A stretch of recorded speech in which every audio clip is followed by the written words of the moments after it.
Et c'est avec beaucoup de plaisir que je reçois le ministre de la Santé, Monsieur François Braun. Merci d'être là, Monsieur Braun. Alors, nous avons 20 minutes et beaucoup de thèmes à débattre parce que vous avez une charge considérable. Alors, on va parler de la loi santé dans un instant. Je voudrais quand même parler de ce qui se passe actuellement en Gironde. Le président y va cet après-midi. La canicule, ce n'est pas directement votre rayon, les incendies non plus, mais quand même. Est-ce que c'est en train de devenir des problèmes de santé publique? Parce que ce qui est remarquable, c'est qu'il n'y a eu aucune victime dans ces incendies, parce que les pompiers ont remarquablement fait leur travail et les services publics aussi. Mais par exemple, sur le domaine de la canicule, c'est en train de devenir, et depuis 2003, finalement, c'est un problème de santé publique. Comment est-ce que vous l'appréhendez? Raison tout de suite, et je veux d'abord vraiment en premier lieu rendre hommage au travail qui est fait par les soldats du feu, par les sapeurs-pompiers. C'est absolument remarquable, vous l'avez dit, pas de blessés, pas de morts. Incroyable. C'est totalement incroyable, grâce à leur engagement qui est total, au risque de leur vie à eux, leur engagement et l'engagement de toutes les forces de sécurité civile, de l'État sur place, des élus. On le voit, ils sont au front aussi. Donc vraiment, il faut que tout le monde se rende compte de cet engagement sans faille. Alors effectivement, la canicule devient un phénomène, si ce n'est récurrent, mais en tout cas, on constate tous ces vagues de chaleur qui se succèdent. Il va falloir vivre avec, il va falloir vivre avec aussi, et je pense qu'on en parlera, la Covid. On est dans cette logique maintenant de changement un petit peu de notre environnement. C'est pour ça que j'appuie beaucoup, que ce soit sur la Covid, que ce soit sur ces problèmes de chaleur, sur la responsabilité de chacun, de nos concitoyens. Il faut adopter des nouveaux réflexes, il faut adopter ces bons réflexes face au virus, face à la chaleur. Alors, les sénateurs, aujourd'hui, discutent donc de la loi santé. Bon, par exemple, ils ont rétabli le principe du pass sanitaire aux frontières si l'épidémie repart, qui avait sauté donc à l'Assemblée nationale il y a quelques jours. Donc, vous pensez que ça doit absolument revenir dans le texte? C'est indispensable. Oui, c'est indispensable et je continuerai à me battre pour convaincre que c'est indispensable. C'est indispensable pour nous donner cet outil en cas de résurgence épidémique. En cas de besoin. En cas de besoin, c'est absolument pas quelque chose qui est systématique, c'est quelque chose qui doit être utilisé en cas de besoin d'émergence d'un nouveau variant qui serait particulièrement virulent, même si on sait bien qu'on va plutôt sur la tendance à la diminution de la dangerosité du virus, mais on n'est pas à l'abri avec ces mutations. C'est la possibilité non pas d'empêcher le virus de traverser les frontières, je crois qu'il faut être raisonnable et réaliste, mais par contre, et moi je l'ai bien vu dans l'Est avec la première vague, c'est la possibilité de nous donner quelques jours pour préparer notre système de santé, pour ne pas être submergé par une vague qui pourrait arriver. C'est pas contraignant, c'est pas une décision, c'est pas du tout un pass sanitaire comme on l'entend, c'est simplement la possibilité, lorsqu'il y a une résurgence, que ce soit dans nos outre-mer, que ce soit autour de l'Hexagone, d'un nouveau variant, de protéger, de nous donner quelques jours de répit pour que le système de santé soit prêt. Oui, mais le directeur de l'OMS Europe, hier, a sorti un communiqué à Genève en disant « Je déplore que les pays de l'Union européenne baissent la garde actuellement. Ils ont levé toutes les restrictions, il n'y a plus rien. Il y a des recommandations de mettre un masque si on prend un train, mais il n'y a plus d'obligation à rien. » On peut pas régir la vie en permanence avec des prises de loi. C'est là que je parle de cette responsabilité de nos concitoyens. Faire comprendre qu'on doit vivre avec la chaleur, on doit vivre avec ces résurgences de virus. On est plutôt sur une phase descendante, même très nettement aujourd'hui. Mais on aura une vague qui va revenir, avec probablement un autre variant. Sûr. On ne va pas faire une loi à chaque fois. Il faut qu'on ait la possibilité, de protéger les Français, et cet article-là, il est là pour protéger les Français, de les responsabiliser en disant, voilà, quand ça redémarre, je suis dans un endroit où il y a beaucoup de monde, je suis dans un endroit bondé, Je mets un masque. Il faut que ce soit naturel et volontaire. Je protège les plus fragiles. Éric de Coty, une question. Oui, il y a un changement assez radical quand même. Il y a quelques mois, c'était des mesures très contraignantes. Et aujourd'hui, le discours, c'est un discours de responsabilisation. Finalement, chacun d'entre nous, débrouillez-vous. Est-ce que cette attitude-là, elle n'est pas dictée par des raisons plus politiques, le contexte actuel, que pour des raisons sanitaires? Non, je crois qu'on ne peut pas dire ça. Il y a 2 ans, on n'était pas du tout dans la même situation non plus. Et tout le monde était enfermé et ça nous a permis de passer la vague. Je crois que les choses évoluent. Cette situation épidémique évolue. Et une chose, en tout cas, moi, que j'ai retenue pour avoir été, vous le savez, au front à la première vague et avoir suivi toute cette période, c'est que nous devons être extrêmement humbles devant ce type de pandémie.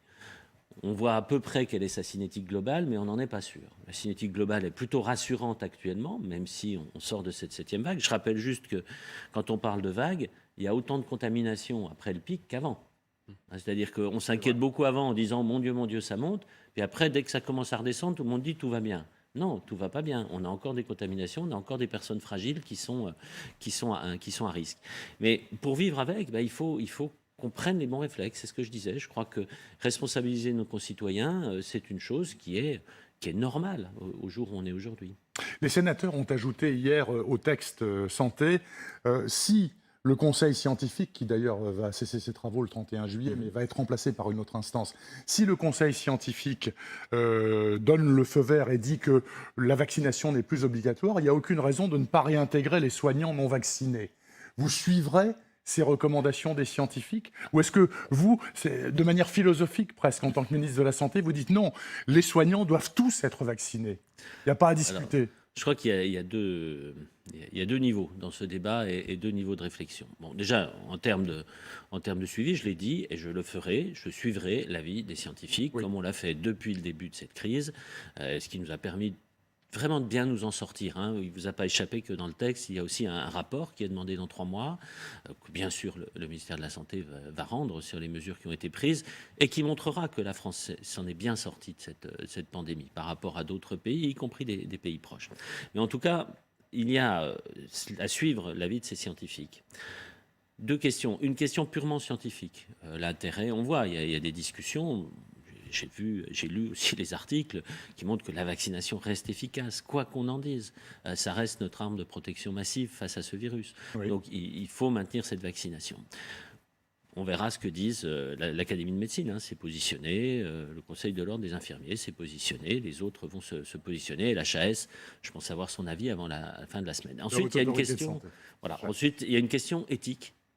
Et concernant l'éthique, en tout cas, moi je suis intimement persuadé que dans la réforme que nous allons faire de notre système de santé, qui est nécessaire, on y viendra peut-être, il faut que nous nous basions justement sur cette éthique. Pourquoi nous sommes là ? Pourquoi les soignants, c'est quoi soigner? Pourquoi nous sommes là auprès de nos concitoyens? Donc il y a ces 2 réflexions qui vont être en parallèle. Mais en tout cas, je suivrai l'avis des scientifiques, je discuterai, je présenterai cet avis aux organisations syndicales. Et puis vous savez, je pense que nos concitoyens, ils n'ont pas besoin de l'avis d'un ministre, ils ont besoin qu'un ministre prenne des décisions, et je prendrai les décisions. Monsieur le ministre, je rappelle qu'hier à l'Assemblée, vous avez dit, on l'a diffusé ce matin, c'est pour ça que je me permets de le rappeler aux téléspectateurs, qu'en fait, il n'y a que 500 à peu près soignants sur tout le territoire qui ont refusé de se faire vacciner. Un peu moins de 500 infirmières. Et ce qui est très peu, finalement. Oui, c'est vrai que c'est relativement peu, mais vous dites 2 questions, efficacité vaccinale, question d'éthique, mais il y a aussi une question de moyens. On reçoit sur nos plateaux des collègues, des médecins à vous, qui disent l'hôpital est exsangue, on manque de moyens et de personnel. Est-ce que ce privé, même si c'est 500 personnes, 500, mais c'est 500, est-ce qu'aujourd'hui c'est pas un problème aussi celle-là? Je crois que faire croire que réintégrer ces soignants vaccinés va régler le problème aujourd'hui de l'hôpital, c'est totalement faux. Je crois qu'il faut être clair. On a un problème structurel sur notre système de santé, pas uniquement sur l'hôpital. C'est pour ça que cette rénovation du système de santé est indispensable. Après, on a un problème conjoncturel qui est lié à l'été, qu'on connaît bien, donc qui accentue ce problème structurel. Ce problème conjoncturel, c'est des vacances. Les soignants sont épuisés après 2 ans et demi de Covid. Il faut qu'ils partent aussi en vacances. On a des lits qui sont fermés, pas parce qu'on a le plaisir de fermer des lits. On a des lits qui sont fermés parce qu'on manque de soignants. Donc, je crois qu'il ne faut pas tout mélanger dans les solutions à mettre en œuvre pour le système. Moi, je suis un peu troublé quand j'entends, et c'est pas vous, c'est un problème qu'on connaît bien. Donc, c'est un problème qui est récurrent. Donc, on le connaît bien. Et qui s'aggrave d'année en année. Et finalement, on le connaît bien, on va passer l'été comme ça. Si on le connaît depuis des années, et on le connaît depuis des années, même nous le connaissons, pourquoi n'a-t-on rien fait ou a-t-on fait si peu? Pourquoi est-ce qu'on se retrouve chaque année devant ce même problème qu'on connaît? Alors on dit on le connaît, mais oui, mais ça fait quoi? Et c'est un travail d'Hercule auquel vous vous heurtez. Oui, mais ça me gêne pas. Vous n'avez pas peur? Non, j'ai pas peur. Non, je crois que il y a quelque chose aussi qu'il faut bien expliquer, bien comprendre. Ce post-crise Covid est terrible pour les systèmes de santé de tous les pays. De tous les pays. C'est pas uniquement la France. J'ai discuté avec des collègues américains, des autres collègues européens, d'Espagne, d'Italie. Ils manquent tous de personnel. Tout le monde a le même problème. C'est-à-dire qu'on a un effondrement du système avec des professionnels de santé qui quittent le métier.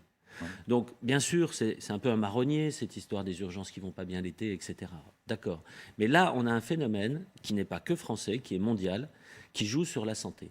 Et c'est là qu'il faut peut-être repenser notre système de santé.